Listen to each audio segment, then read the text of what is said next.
You've been told that logic and emotion are opposites, that you can either think rationally or act emotionally, but never both. But what if I told you that's a lie? You think you're in control, pure logic, no feelings, but your gut, your biases, your triggers, they're always there, shaping your every move. 1. The false debate, how we misinterpret logic. For centuries, we've been trapped in this debate, logic versus emotion. We hear, I'm just being logical, especially when someone wants to justify themselves in a heated moment. But is that really logic, or just an emotional reaction, wearing the mask of rationality? We see logic as superior, objective, the key to wisdom, and dismissed, irrational, a force to be crushed or hidden away. But here's the truth. Most things we call logic are emotional reactions in disguise. Example 1. The silent treatment versus expressing emotion. Picture two people in an argument. One shuts down, silent, withdrawn, thinking they're above it all. The other speaks up, sharing their feelings. Society calls the silent one logical, the one who speaks, emotional. But the silent one? They're reacting to discomfort, hiding. It's an emotional reaction, plain and simple. The one who shares, they're showing self-awareness, control, and real strength. Example 2. Anger versus understanding. Or take someone who responds to criticism with anger. I'm being rational. I'm just protecting myself. But that's not logic. That's emotion. Rage pretending to be reason. The science, why logic and emotion are interconnected. Neuroscience proves it. Logic needs emotion. Dr. Antonio Damasio's research shows patients who can't feel, can't decide. They analyze forever stuck because emotion guides action. The Iowa gambling task proved it too. We sense danger before we know it logically. Our emotions pick up the cues first. Daniel Kahneman's dual processing theory breaks it down. System 1 is fast, emotional. System 2 is slow, logical. But they work together. There's no logic without emotion. So when someone says logic is separate from emotion, they're ignoring biology, and they're ignoring the truth.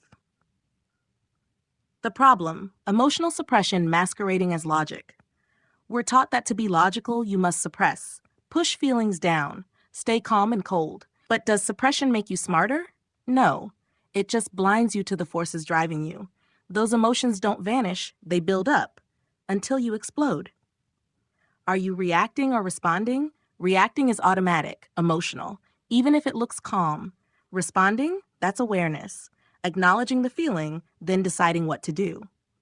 Why do we call someone strong for shutting down, but weak for opening up? Real strength is in knowing your feelings and using them wisely. 4. The Stoic perspective, reactions over suppression. The Stoics knew this. Emotions aren't the enemy, your reactions are. Marcus Aurelius said, you have power over your mind, not outside events. Realize this and you'll find strength. Epictetus, it's not events that disturb people, but their judgment of events. Seneca, a wise man isn't one who never feels sadness, but one who understands it. And Socrates, know thyself. Logic isn't about erasing emotion, it's about mastering it and understanding others. Emotional intelligence is power, power for every part of life. 5. The real question, reactions over suppression. So the real question isn't logic or emotion. It's, are you reacting blindly or responding with clarity? True intelligence isn't rejecting emotions, it's integrating them. Logic and emotion aren't enemies, they're partners. Master them both and you master your mind. 6. How to balance logic and emotion.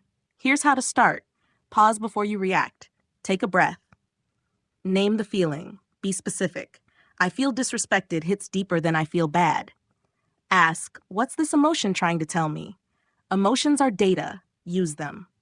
Build empathy. When you understand others' emotions, you stop needless battles. Use logic to refine your response, not to erase the feeling. Because logic without emotion, it's not real. It's a fantasy. It's a lie. Final challenge. So why do we keep calling emotional suppression logic? Why do we dismiss emotional intelligence as weakness? The answer, fear, social norms, conditioning that says vulnerability is dangerous. But that's a lie too. Emotional intelligence isn't weakness. It's the foundation of real strength. It's the secret to thinking clearly and acting powerfully. So the next time you hear someone say, I'm just being logical, ask yourself, are they truly thinking or just reacting? And more importantly, are you? The greatest thinkers aren't those who deny their feelings. They're the ones who own them, understand them, and turn them into strength. Be that person. Logic without emotion is a fantasy. The only question is, are you awake enough to see it? Waste no more time arguing what a good person should be. Be one. Be the version of yourself your future self will thank you for. You become a better person not through titles or tweets, but through quiet mastery, through relentless practice when no one's watching, through courage when it's uncomfortable, through compassion when it's inconvenient. Be strong, be still, be useful, be love. This isn't just about being a man.